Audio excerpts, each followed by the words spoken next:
Agora eu vou apresentar a tese para obtenção do título de Doutor em Engenharia, cujo título é Desenvolvimento de uma metodologia para a medição do perfil de tensões residuais através do método furo-cego e técnicas de otimização.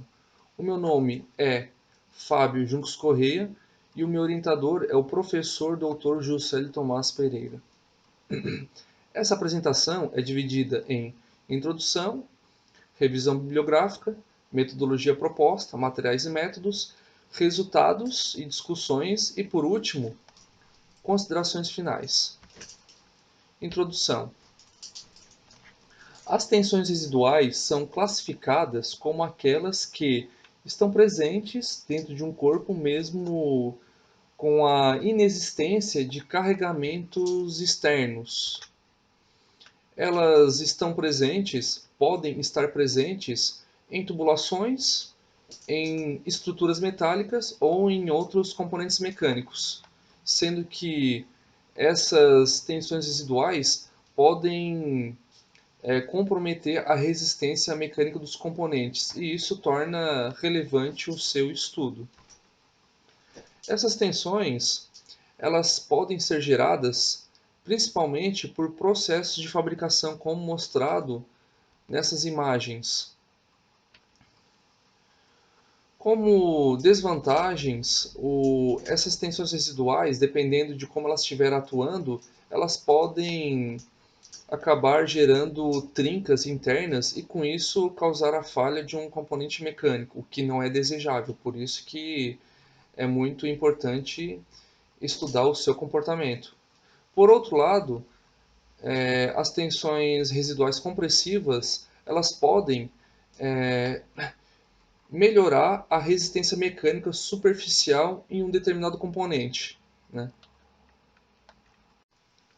Objetivos. Nesse trabalho, pretende-se encontrar um perfil de tensões residuais que tenha uma variação contínua ao longo da profundidade de um componente analisado. Além disso, também será analisado tensões que vão além da profundidade perfurada.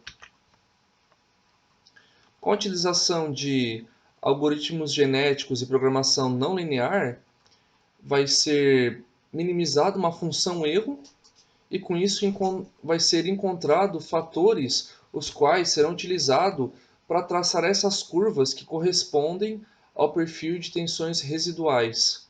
E por último, vai ser comparado a metodologia proposta nesse trabalho com o método furo-cego modificado. Revisão da literatura. Existem diversos métodos de medição para determinação das tensões residuais, sendo classificados como métodos não destrutivos, destrutivos e semidestrutivos. E entre os métodos semidestrutivos se destaca o método furo-cego pelo fato de ser um método que tenha bastante praticidade, mobilidade do equipamento, sendo que eu posso realizar as medições em campo, né? Não precisa ser necessariamente dentro de um laboratório, né? Eu posso aplicar em muitos materiais e também ele tem um baixo custo relativo comparado a outros métodos existentes. Nessa técnica, a partir das perfurações incrementais, é possível encontrar as tensões residuais com base nas deformações relaxadas que são medidas durante o processo. E como é que funciona esse processo? Inicialmente é anexado uma roseta sobre a superfície do componente, executado uma perfurações incrementais no centro da roseta. À medida que são executadas as perfurações incrementais, são medidas as deformações relaxadas por cada extensômetro que compõe a roseta, sendo que uma roseta, como vocês estão vendo na figura, é composta por 3 extensômetros, sendo que cada extensômetro mede a deformação em uma direção. E com base nessas deformações relaxadas, é utilizado um procedimento matemático para encontrar o perfil de tensões residuais ao longo da profundidade do componente, sendo que o método furo cego apresenta tensões não uniformes, porém constante por partes. Em cada incremento de perfuração é apresentada um valor de tensão residual constante, né? Estado da arte. Desde 2013, esse método do furo cego, conhecido e utilizado até hoje, ele não apresentou mudanças muito significativas na forma de utilizar as deformações relaxadas e com elas calcular as tensões residuais. Apesar disso, foram desenvolvidos alguns métodos em conjunto com o método furo cego. Então, Beghini, Bertini e Mori desenvolveram um procedimento matemático que leva em consideração os erros sistemáticos, né, que, que surgem devido às distorções geométricas, né, que são produzidas durante o processo de perfuração incremental. Que à medida que são executadas as perfurações, surgem distorções geométricas, variações no, durante o processo, e essas distorções podem impactar nas medições, e esses autores levaram isso em consideração para fazer uma correção. Peral ele introduziu algumas considerações devido às incertezas de medição, né, que surgem durante o processo. Essas incertezas ele identificou que podiam surgir principalmente devido à excentricidade entre o furo e a posição teórica, que à medida que são executadas as perfurações incrementais, a posição do furo sofre uma pequena variação na direção radial, sendo que ela pode ficar mais próxima ou mais afastada de algum extensômetro, e isso pode impactar nas medições das deformações. Então, com base nesse fenômeno, foi desenvolvido um modelo para fazer essa correção. Seif, Salim Madji, Vande, Tellini, Mahmoud perceberam que durante o processo de perfuração incremental surgem tensões próximas às tensões de escoamento até um pouco além. E essas tensões próximas ao limite de escoamento, elas podem influenciar nas medições das deformações lidas pelos extensômetros. E com isso foi feita uma compensação para corrigir o efeito da plastificação durante o processo. Lothhammer, Pisarev e Rickard utilizaram uma técnica de interferometria digital, onde era medido os deslocamentos da circunferência do furo, e com base nesses deslocamentos eram com base nesses deslocamentos que era calculado as tensões residuais. Li Liu, Pandey e Winkler utilizaram uma usinagem por eletroerosão para a execução das perfurações incrementais, de forma muito semelhante ao que acontece no método furo cego, né?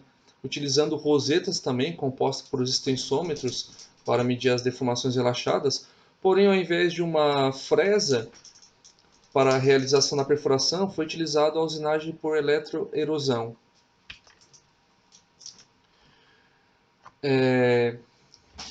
Nos últimos anos, foi utilizada uma técnica de correlação de imagem digital. Essa técnica ela dispensa o uso de extensômetros, porque com base nessa imagem digital são desenhados os extensômetros, e com base nesse extensômetro projetado na imagem são medidas as deformações por meio dessa imagem digital. Então, a forma de execução das perfurações incrementais é muito semelhante também ao método furo cego, Porém, a grande diferença é que, ao invés de utilizar extensômetros para medir as deformações, foram utilizadas essa correlação de imagem digital para medir num suposto extensômetro, em supostos extensômetros. Então, considerando que não houve mudanças muito efetivas, né, no método furo cego, nesse trabalho é desenvolvido uma forma para calcular, para construir um perfil continuamente variável de tensões residuais ao longo da profundidade de um componente que é analisado. Metodologia proposta para o cálculo do perfil de tensões residuais. Então, inicialmente, é considerado um bloco genérico, né, com campo de tensões genéricas presentes. Utilizando o método dos elementos finitos, é aplicado carregamentos definidos por funções de forma como mostrado na figura. Cada carregamento, como mostrado, vai induzir um perfil de tensão desconhecido. Então, o primeiro carregamento, na figura 19A, vai induzir um perfil de tensão como mostrado. Na figura B, mostra um segundo carregamento, definido por uma função de forma também, onde vai induzir um segundo perfil de tensão. E assim sucessivamente para todos os carregamentos aplicados externamente nesse modelo de elementos finitos. Esses perfis que são induzidos pelos carregamentos externos, eles podem ser multiplicados por um fator desconhecido, e quando eu tomar cada perfil e multiplicar por cada fator e depois realizar o somatório, eu vou obter um perfil de tensão residual final, que corresponde ao perfil de tensão residual real no existente no componente. Aqui eu estou mostrando os vetores que compõem os fatores que eu vou utilizar para traçar o perfil de tensões residuais, tanto para a direção normal x, como para a direção normal y, e também para considerando as tensões cisalhantes no plano xy. As perfurações incrementais são efetuadas semelhantes ao método furo cego, onde serão executadas 20 incrementos de perfuração, sendo que em cada incremento vai ter uma profundidade de 0,05 milímetros. E para cada incremento de perfuração, o que será feito? Para cada incremento de perfuração, eu vou mostrar um processo que vai ser válido para cada incremento. Então, foi feita uma aproximação utilizando série de Fourier, onde eu tenho uma deformação dada em função das deformações relaxadas lida em cada extensômetro, sendo considerando 3 extensômetros, A, B e C, cada extensômetro posicionado numa direção, e também em função do ângulo θ. Então, com base nas informações das deformações relaxadas em cada extensômetro e também do ângulo θ, eu vou encontrar uma deformação, tanto para elementos finitos como para os experimentos físicos. Nessa metodologia desenvolvida, eu tenho a deformação que eu encontrei de forma aproximada, levando em consideração as deformações presentes em cada extensômetro, A, B e C, e também o ângulo θ. E também eu utilizo o fator TXI, sendo esse fator o fator no iésimo carregamento. sendo que antes eu mostrei que eram aplicados carregamentos e cada iésimo carregamento eu vou estar utilizando um iésimo fator t. Nesse caso, para a direção x, considerando os carregamentos aplicados na direção x. Então, quando eu aplico esses carregamentos na direção x, para um incremento de furo, eu vou ter deformações lidas nos extensômetros, considerando que foi aplicado carregamentos na direção x. E com isso, eu vou obter uma equação, como mostrado, em função desses carregamentos lido no modelo de elementos finitos e em função dos fatores t, que serão as incógnitas do meu problema. Da mesma forma, é realizada considerando os carregamentos na direção y. Então, quando eu aplico esses carregamentos na direção y, eu vou obter deformações lidas nos extensômetros, né, no modelo de elementos finitos, e vou introduzir nessa equação, sendo que nessa equação eu vou ter a deformação em função do ângulo θ, que nem o caso anterior, e também dos fatores ty, sendo que esses fatores eles serão as incógnitas do problema também. E depois eu vou ter o mesmo processo, porém considerando os carregamentos cisalhantes nos planos definidos pelos eixos x e y. Após feito isso, eu vou somar todas essas equações, né, considerando os carregamentos nas direções normais x e y e também os carregamentos cisalhantes aplicados. Com isso, eu vou ter uma equação onde eu vou ter como incógnitas o vetor tx, o vetor ty e o vetor txy. Cada um desses vetores composto por 10 elementos. Então, no total, eu vou ter 30 variáveis que eu preciso encontrar. Então, o que é feito?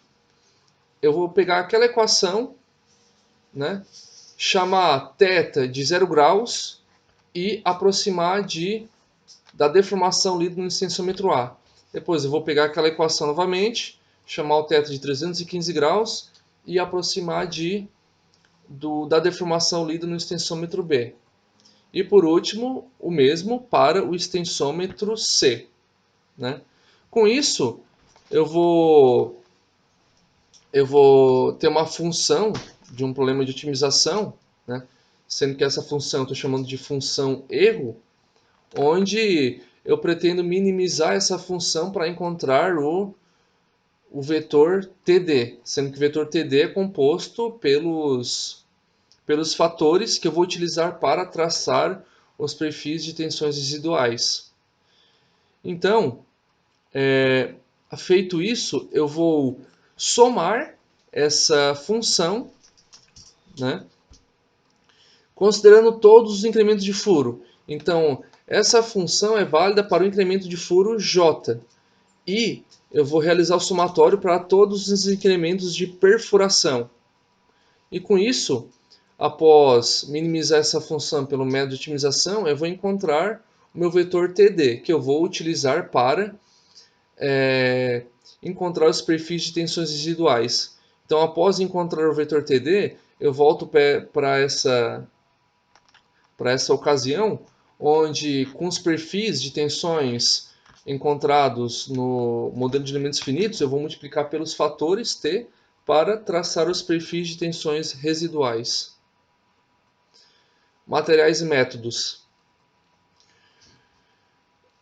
Nessa sessão, eu estou mostrando os materiais que foram utilizados, sendo que eu utilizei um computador disponível no laboratório de mecânica dos sólidos. Utilizei um suporte de fixação para fixar os meus corpos de prova. Nessa imagem eu estou mostrando os corpos de provas utilizados, sendo 2 corpos de alumínio e 2 de aço, conforme a especificação descrita. Utilizei fornos resistivos para aliviar as tensões originadas dos processos de fabricação. Então foi realizado um processo para aliviar as tensões. Foi utilizada uma balança para pesagem do corpo, que foi utilizado para induzir a força na viga. Um paquímetro para aferir as dimensões dos meus corpos de prova. Também foi utilizado um goniômetro para medir o ângulo de rotação do posicionamento das rosetas. Um álcool para fazer a limpeza antes de colar a roseta, sendo que para colar a roseta foi utilizado um adesivo instantâneo. Para a medição das deformações relaxadas foi utilizado uma roseta do tipo B. Esse suporte foi utilizado para segurar a furadeira pneumática, sendo que o anel com parafuso micrométrico é quem determina as, a, os incrementos de perfuração, né? Sendo que cada incremento foi avançado 0,05 milímetro, e isso é permitido utilizando esse anel.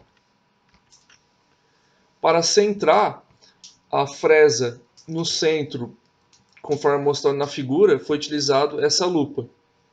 E conforme não estava centralizado, foi ajustado até conseguir a centralização da fresa com a marcação na roseta.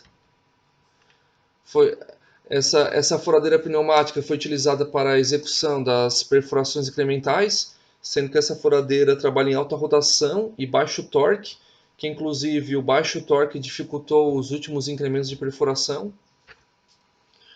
Essa foi a fresa utilizada no processo.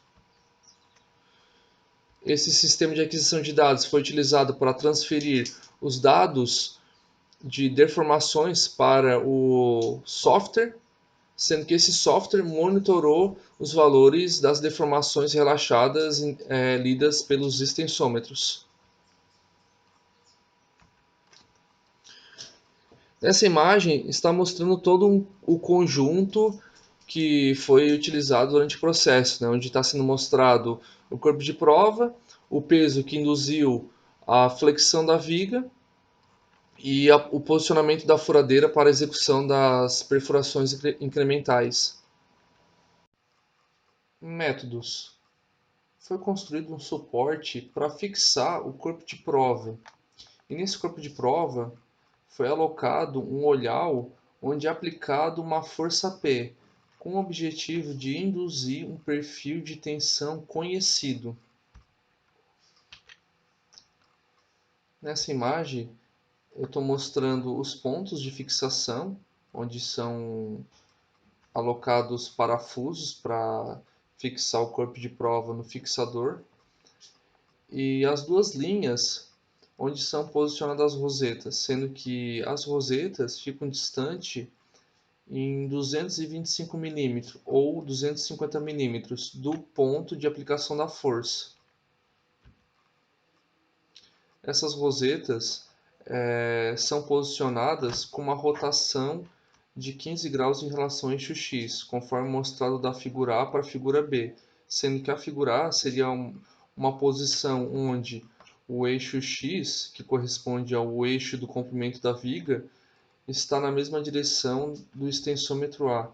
Na configuração da figura 45B, eu estou mostrando a roseta com o extensômetro a 15 graus do eixo X, ou seja, nessa nova configuração, o meu extensômetro A está na direção X', ou seja, eu estou usando um novo sistema de coordenadas. Resultados e discussões. Antes de analisar a aplicação da metodologia proposta, é feita uma análise estatística, né, onde são separados os experimentos em cada caso, sendo que no primeiro caso foi utilizado um material de alumínio com uma distância de 225 milímetros entre a roseta e o ponto de aplicação da força. No segundo caso, o mesmo material com uma distância um pouco mais distante do ponto de aplicação da força. E no terceiro e quarto caso, com as mesmas distâncias, porém com material de aço com baixo teor de carbono. Em cada caso foram realizadas 5 repetições, sendo que em cada repetição foram executadas as 20 perfurações incrementais. Fazendo a análise da variância, foi constatado que houve diferença entre as médias entre cada caso, né? Considerando o nível de significância de 0,05. E aplicando o teste de Tukey, que analisa separadamente as médias entre cada caso, foi constatado que, na maioria dos casos, quando é utilizado o mesmo tipo de material, a gente tem médias consideravelmente iguais, né, do ponto de vista estatístico, considerando o nível de significância de 0,05. Quando foi realizado o teste de homogeneidade das variâncias, com a aplicação do teste de Bartlett, confirmou que as deformações numa profundidade de 0,8, né, com extensômetro C, numa profundidade de 0,85 e 0,9 com extensômetro B, confirmaram a hipótese de que os tratamentos não são homogêneos, né? E nos demais casos, confirmou a hipótese de que os tratamentos são homogêneos. No teste de normalidade dos resíduos, aplicando o teste de Shapiro-Wilco, foi confirmado, né, que as deformações nas profundidades de 0,95 e 1 milímetro por extensômetro A, nas profundidades de 0,55 e 0,9 e também 0,95 para o extensômetro B, e por último, nas profundidades de 0,7 e 0,85 para o extensômetro C, confirmaram a hipótese de que não há uma normalidade dos resíduos. Nos demais casos, foi confirmada a hipótese de que há normalidade nos resíduos dos tratamentos. Em seguida, foi feita uma análise separadamente e foi constatado que apenas no primeiro caso não houve normalidade nos resíduos, né? E no segundo, terceiro e quarto houve normalidade dos resíduos. Para verificar a independência dos resíduos, foi realizada uma análise gráfica onde evidenciou que os resíduos são independentes, não existe nenhuma tendência linear entre os resíduos, né? Constatando a independência dos resíduos. No teste do desvio padrão relativo, graficando as médias desses desvios, né, para cada extensômetro, percebeu que nas últimas perfurações houve um desvio padrão relativo considerável, né, a partir de aproximadamente 0,75 e 0,8, né, como é perceptível nesse gráfico. Então, com isso, foi considerado apenas a profundidade até 0,75 milímetros, né, e a partir de então foi desconsiderado, devido ao teste de desvio padrão relativo. Com isso, né, foi implementado no ambiente MATLAB uma estrutura computacional, né, utilizando as informações do modelo de elementos finitos, utilizando aqueles perfis que foram induzidos no modelo de elementos finitos e também as deformações lidas nos extensômetros naquele modelo de elementos finitos. Com base nisso, com a utilização dessas informações, através de uma técnica de otimização híbrida, né, combinando algoritmos genéticos e programação não linear, foi realizado o processo de otimização para que fosse possível encontrar os fatores T, que são as variáveis desse processo de otimização. Então, para o primeiro caso, foram encontrados os fatores para cada experimento e para cada carregamento, né? carregamentos na direção x', carregamentos na direção y' e carregamentos no plano x, y', né? Onde o LC corresponde o carregamento linear aplicado no modelo de elementos finitos, né? Então, para cada carregamento, obteve-se um fator, né? Sendo que cada fator é multiplicado por aquele perfil induzido pelo carregamento definido por uma função de forma. Com os perfis de tensões obtidos através do método dos elementos finitos, como mostrado na figura 47A, e também com os fatores obtidos pelo processo de otimização híbrida, é possível traçar os perfis de tensões residuais na direção x', sendo que cada perfil de tensão mostrado é multiplicado por um fator, né? Depois é realizado o somatório para obter o perfil de tensão residual na direção x', como mostrado na figura 47b. Para as tensões na direção y' é efetuado o mesmo procedimento, né? Onde cada perfil de tensão mostrado na figura 48A é multiplicado por cada fator, depois é realizado o somatório e com isso é obtido os perfis de tensões residuais na direção y, né? Nesse caso também está sendo mostrado tensões normais, né? Na figura 48b. Para as tensões cisalhantes no plano x, y' é efetuado o mesmo procedimento e obtido os perfis de tensões no caso das tensões cisalhantes. Com base nessas tensões, é possível encontrar as tensões principais e a direção onde essas tensões atuam. E vocês percebam que essas tensões obtidas ficaram consideravelmente distante do perfil de tensão residual analítico, que está sendo mostrado com uma curva contínua preta, né? E por que isso aconteceu?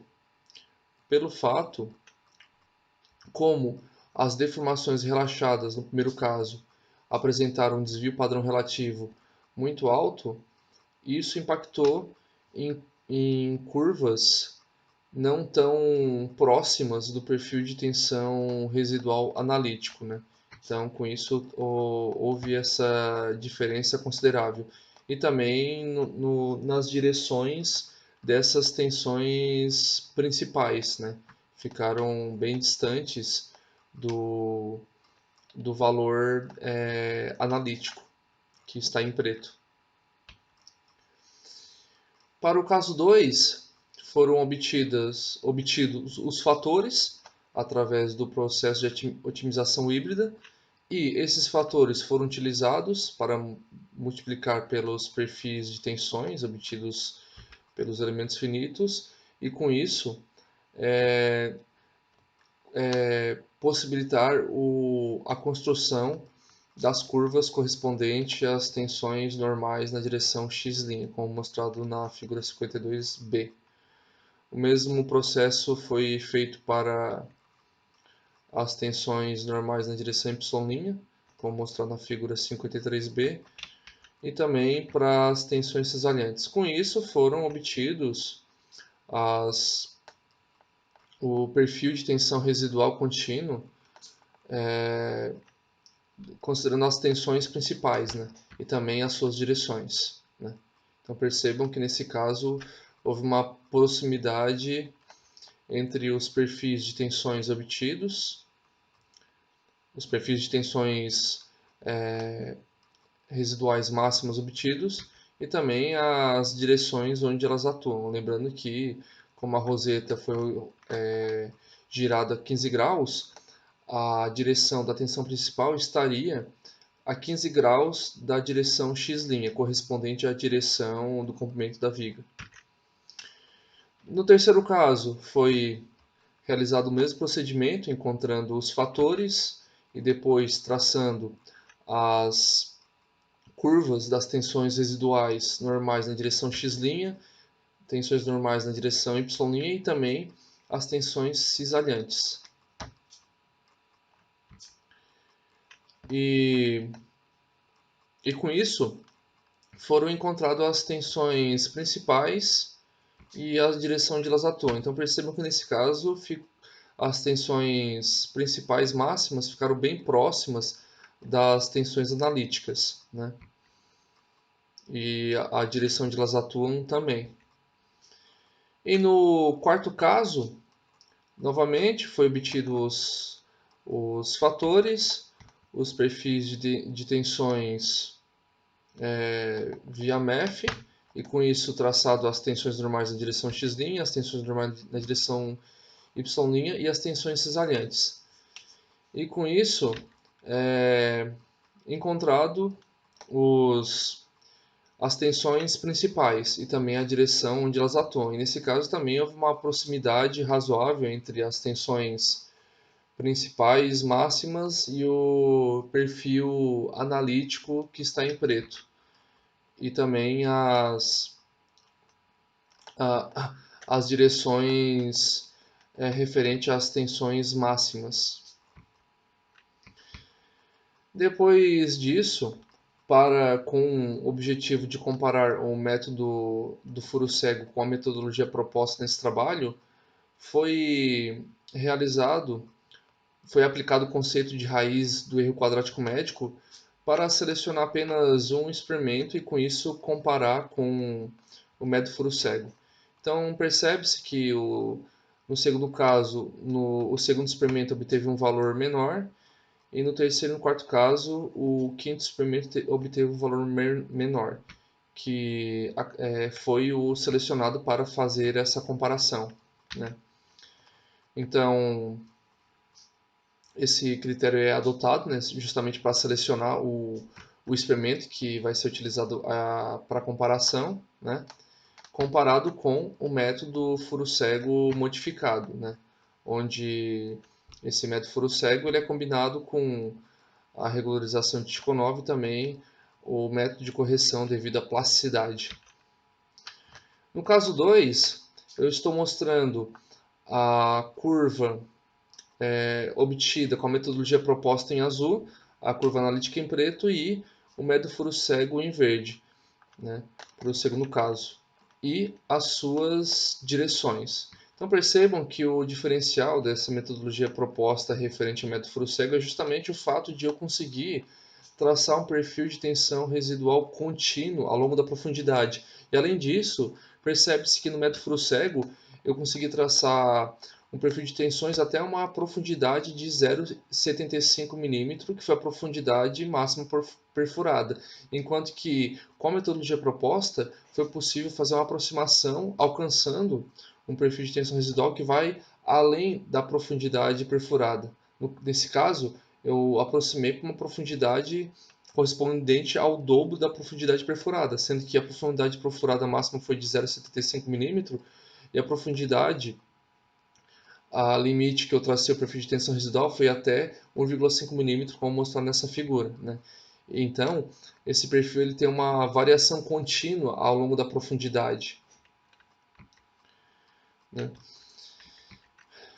No caso 3, eu tracei novamente, né, a curva com a metodologia proposta, a curva analítica e método furo cego, mostrando que houve uma maior proximidade da metodologia proposta com o perfil analítico. E também a direção obtida também ficou mais próxima quando comparado com o método furo cego modificado. E no quarto caso, eu novamente obtive, né, os perfis de tensões residuais, evidenciando a proximidade com o perfil analítico e as direções que também ficaram relativamente próximas às direções correspondentes às tensões principais máximas.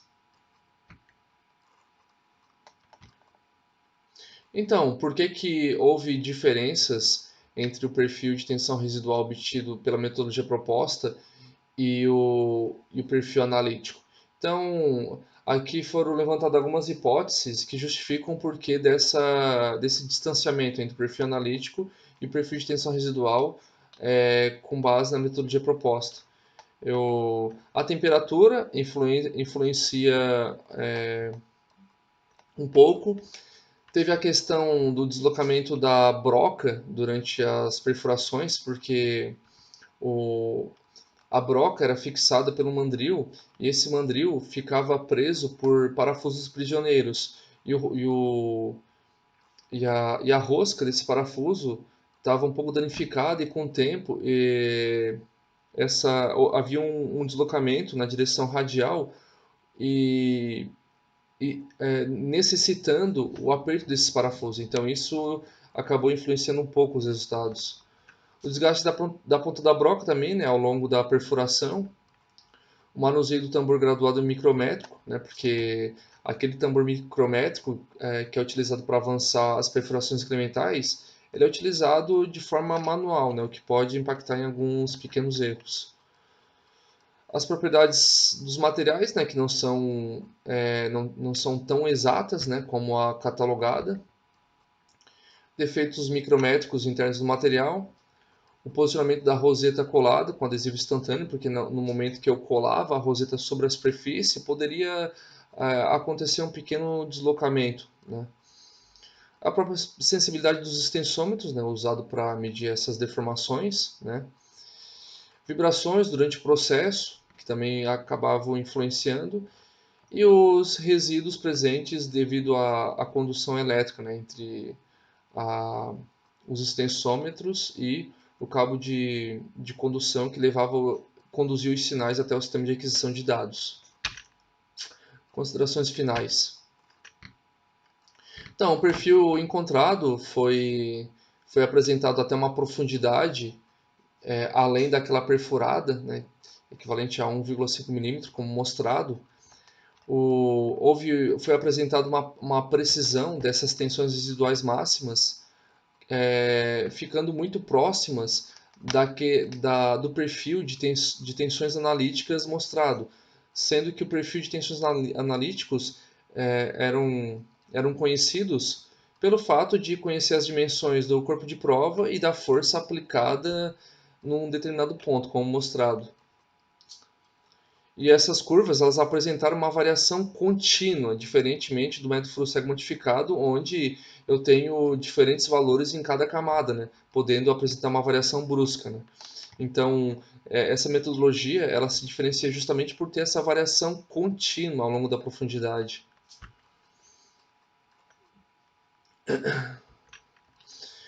E alguma sugestão para os trabalhos futuros seriam utilizar outros tipos de materiais, né, como por exemplo cobre, latão, bronze, que também são materiais lineares, né?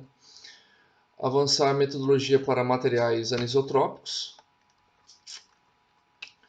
aplicar um maior número de carregamentos normais cisalhantes no método dos elementos finitos, porque foram aplicados 10 carregamentos 10 carregamentos na direção normal em X, 10 carregamentos na direção normal em Y e 10 carregamentos cisalhantes, né? Então, uma sugestão seria aumentar o número de carregamentos, né? Ou seja, com isso eu ia aumentar o número de variáveis no processo de otimização, né? Lembrando que para cada carregamento há uma variável. Testar essa metodologia também numa situação onde existam tensões cisalhantes provenientes de carregamentos torsionais. E também combinar o método de regularização e o método de correção de plastificação à metodologia proposta neste trabalho. Aqui estão as referências bibliográficas usadas nessa apresentação. Agradecimentos aos professores, colegas de trabalho e amigos que me ajudaram de alguma forma na realização deste trabalho. Aos órgãos de fomento, né, à Universidade Federal do Paraná, como também à Universidade Tecnológica Federal do Paraná, onde eu trabalho. E com isso eu agradeço e finalizo essa apresentação.